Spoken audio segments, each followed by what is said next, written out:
Hello, welcome to Australia, welcome to Australian Book Travels, and welcome to this week's video. It is a non-travel video, and I will explain. As of last night, I'm videoing this on Friday morning, ready to upload as soon as I can, but you'll probably see it on Saturday. As of last night, which was Thursday, I have received through news, through various mediums, and one of them is the news reports, and also a fire alert that we have on our phones. I found out that there were bushfires raging in an area that I have videoed over the last few months for you in the Central Goldfields region, but particularly last week I videoed a lovely town called Talbot. It's a Goldfields, Gold Rush era town, and I had beautiful video, and I have beautiful video and a video of their market that they had last week. I've had it all edited and ready to upload for you for Saturday, but as of last night I was informed that the town and the area surrounding Talbot have been put on a watch and see basis for bushfire. The bushfire has started and raged around the Ballarat region and is heading toward Maryborough and Talbot and Avoca. So I made the executive decision last night to hold off on uploading the video so that it's in respect of the residents in that area. They have much more to worry about than promoting their town at the moment. There are lives and homes and livelihoods at stake. So I decided that I would hold off on the video. We can publish that another time, possibly next week. We'll just see how these fires evolve.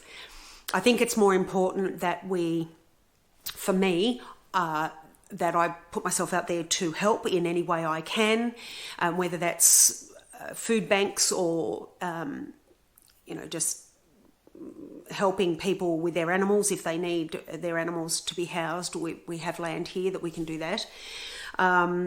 That's more important rather than uploading a video promoting their town at the moment. So I hope you understand and respect that. You will get to see the video, just not today. So, and then there are other places that I was going to video in the next couple of days for you in the coming weeks are also under threat. So I can't even video those towns. I was going to go back to Ballarat. There is a little lovely bookshop called That Little Bookshop. We did video a mini book festival that the bookshop had in Ballarat as my very first video, but we didn't get to see the shop because unfortunately the filming that I did, it was my very first video, and I messed it up and I lost some video through the editing process. And so I promised the owner, Wayne, from That Little Bookshop, that I would go back.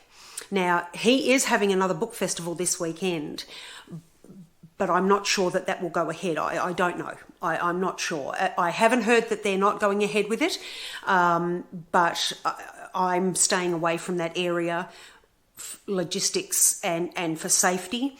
I don't want to become a burden in that area. If there are firefighters and police patrolling the area or requiring us to stay out. So I have opted not to video there as well. There are a couple of videos I have in the pipeline for the next couple of weeks, and I may even upload the videos during the week for you. But at this stage, I want to be respectful and not do that. So I thought today is a non-travel video. Again, I hope you don't mind. But if you're not interested in books or book reviews, you're more than welcome to switch off now. remembering that we may have some travel videos during the week, and we certainly will have one video of some description, a travel video, next Saturday for you.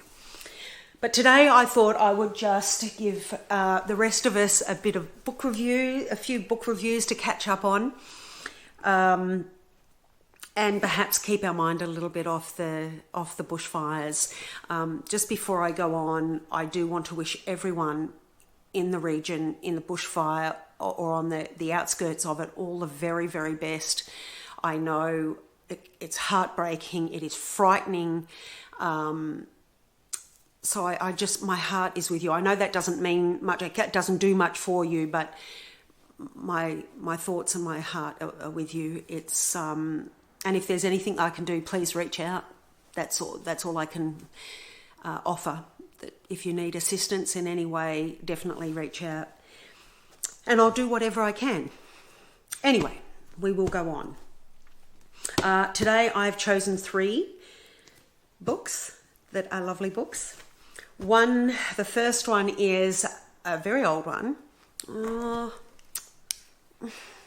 Okay. This is by William Horwood, the Duncton Tales. Now, this is an old one. William Horwood is an English writer. These were published in 1992. I thought they were a little bit older, 1991. William Horwood wrote the sequel or sequels to Kenneth Grahame's Wind in the Willows.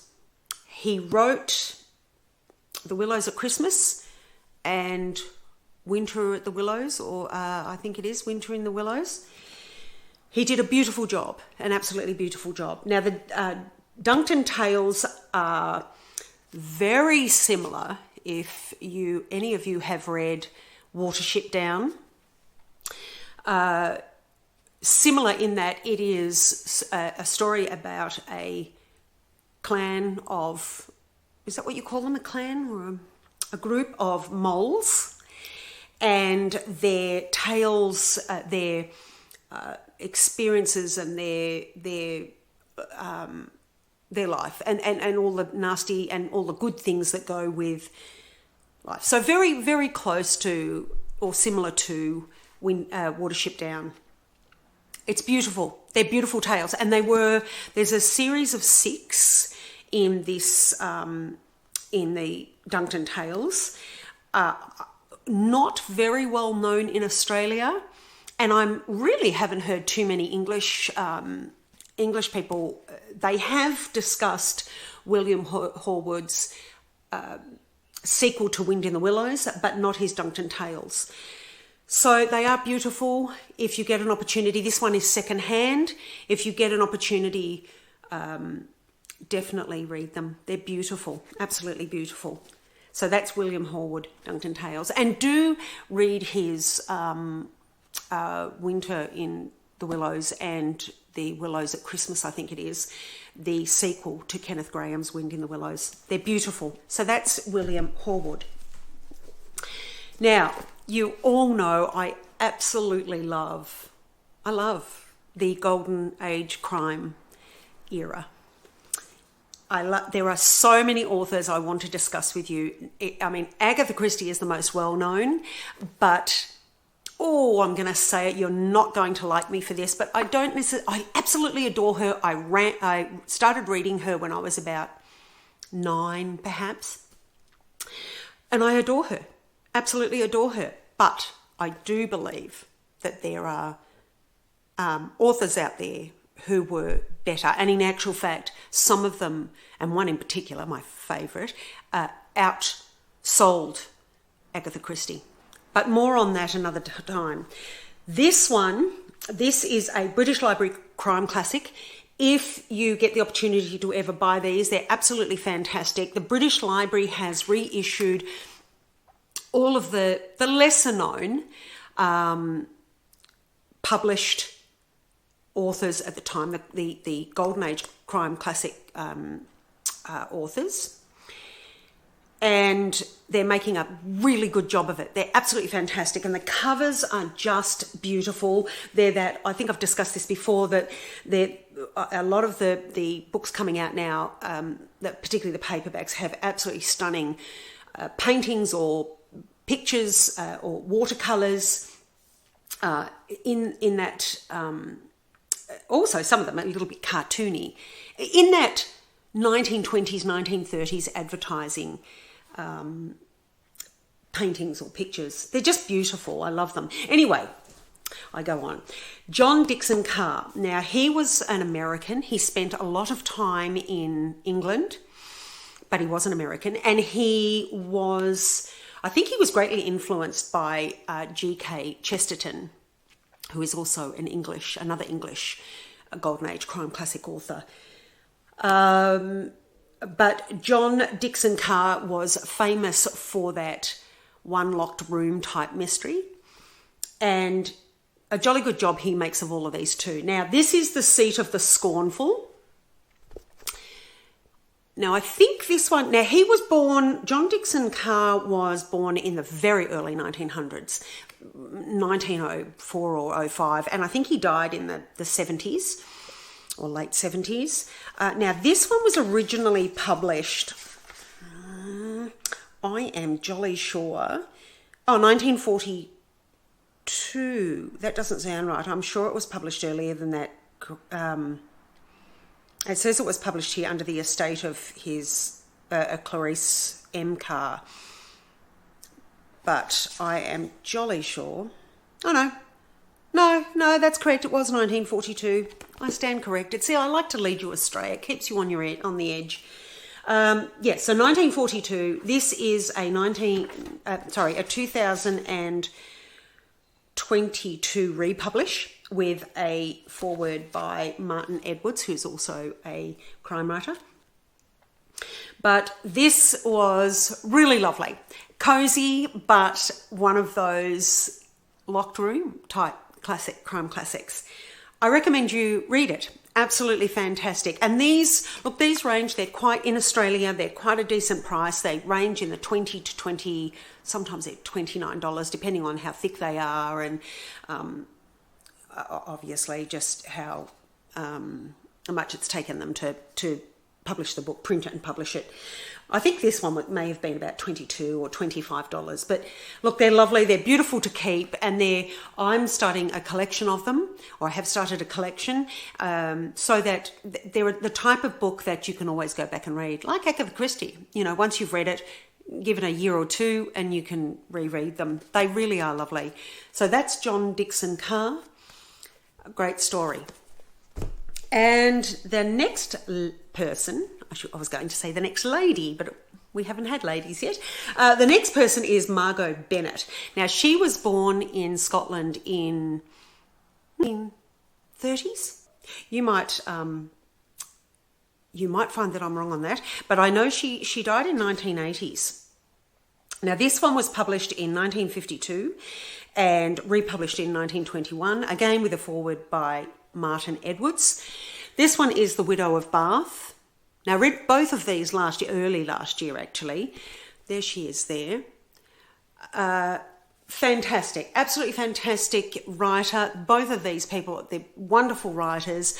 Much missed in when people talk about Golden Age crime classics. The British Library, I think, is just hoping to boost them, to show people that there was more than just Agatha Christie and G.K. Chesterton and so forth.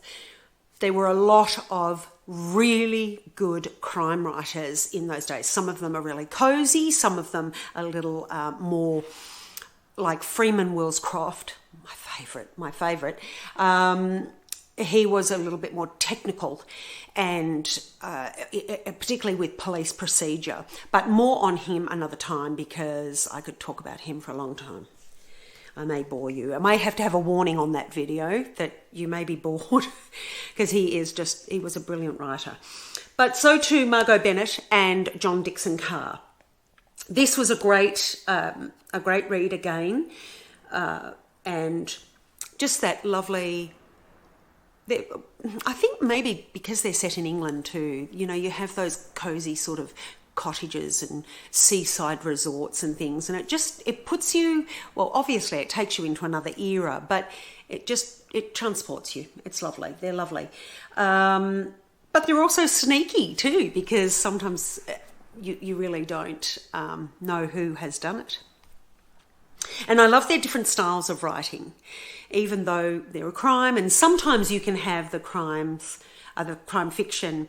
It may be a similar story, but they twist it.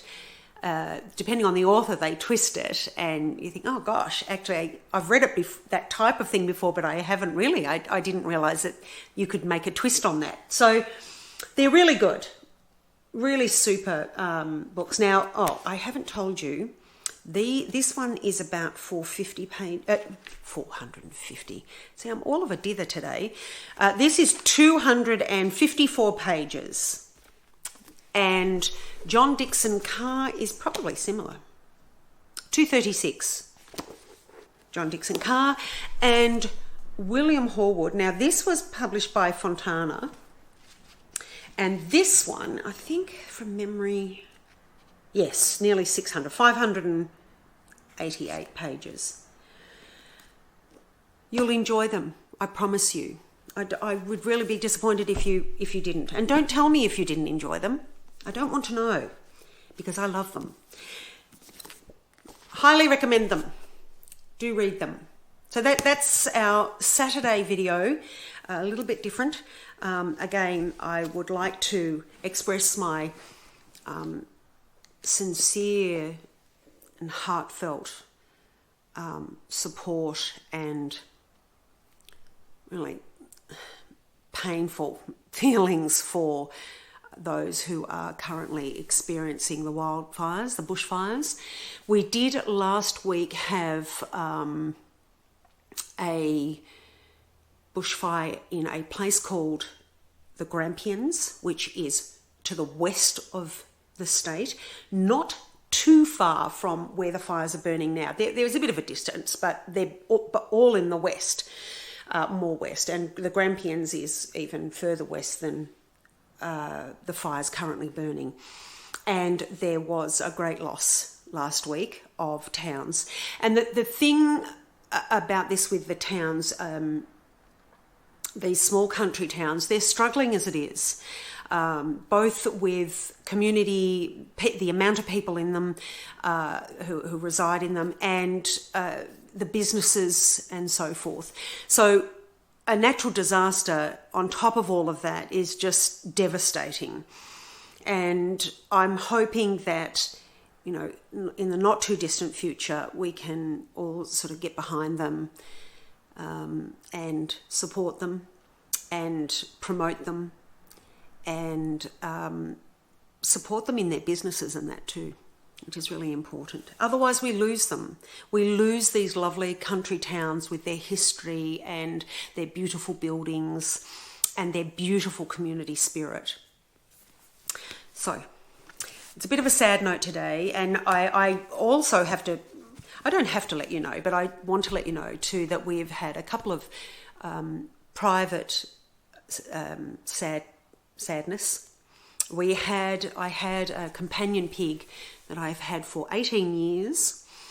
His name was Gilbert Christopher, and he passed away last week after a short illness, and that really distressed me because he's been my companion for 18 years, and he has moved with me from a couple of homes where I've moved. And yes, so he's now resting in his paddock, and we have another companion pig who is a little lonely at the moment, but we're doing our best to keep her happy. And then on top of that, we had a house cat who earlier this week on Monday he escaped the house, my fault, And I thought, look, that's okay. It was in the evening, and I thought I'll call him back in about an hour, half an hour, call him in for tea. And when I did that, he came, and he's an unusual cat. He's a bit more like a dog. So he comes when he's called, and he's a really sweet fellow. And he came in and he ate his tea, and then everything was fine, and then everything all of a sudden wasn't fine. And I knew immediately what was happening. He had been bitten by a snake. So I rushed him to our animal hospital, Bendigo Animal Hospital. A shout out to them for their quick work. We have saved him, and he's currently there. I'm hoping to be able to pick him up sometime today. So he's been in the hospital for the week. And yeah, so we had that trauma as well. So we've had our personal issues. It hasn't been a pleasant week this week, but we all go through those times, and it's apart from the bushfires, that's not something that you easily just get on with life, because that really affects your livelihood and your homes and all of that. But with things that where you're running to the vet or you're running to the doctor or whatever, you get on with it, don't you? And you do your best. So I did my best with the animals and what we had to do with them. But yes, it just feels a bit awful when something's out of your control, like the bushfires. It really is hitting home for me, because not only did we have a very, very small fire at the back of our property last year, as you may recall, I did a bit of a video on it, but this is massive. This is thousands upon thousands of hectares that are being destroyed currently. And there are people evacuating, and wildlife shelters that are evacuating their animals, and all sorts of things. So, yes, it's just been a very week, bit yuck. Anyway, I'm sure we will all survive it and get over it and move forward. I hope, anyway. So until our next video, I do have a book review video already uploaded for Monday. That was done a few weeks ago. So you will see that. And if I can get these travel videos up for you, I will. But that will depend on how the fires are going in those areas of Maryborough and Ballarat and Avoca and Talbot and all of that area in central Victoria in the Goldfields region. Because I do want to respect them. And so we'll just see how that goes. So until then, I promise you will have some travel video next week, but when that will be and what it will be dependent upon what happens with the fires. So until then, please do stay safe, everyone, wherever you are in the world, whatever's going on, and just stay safe. I wish you good health and a lot of happiness. Laugh where you can. Life is precious. And eat good food. Eat good food. And look, I may even go off and have a wine this afternoon. I think we jolly well deserve it. Anyway, until next time, bye for now.